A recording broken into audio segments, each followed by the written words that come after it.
15 жылдан бeri малина менен бизнес кылам. Малинаны 14 жыл шаарга Жалал Абад, Бишкек шаарларына ташып, ана быйылкы жылы июнь айынан ушул холодильникти ишке түшүрүп, биз Москва, Нижний Новгород менен договор кылып, ошол жака экспорт кылып атабыз малинаны.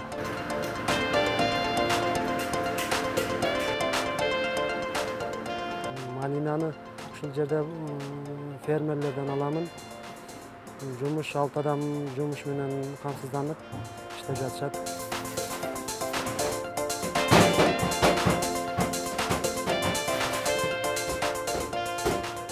Айылбанкка ушул холодильникти курууга акчам жетпегендигинен барып кредитке жазылып, кредит алганмын. Кредит алуу оңой болду.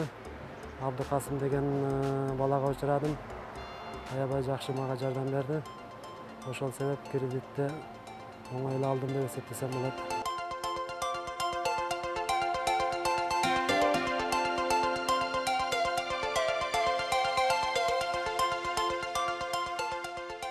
Дагы башка пландар бар, насип кылса, олорду жасайбыз.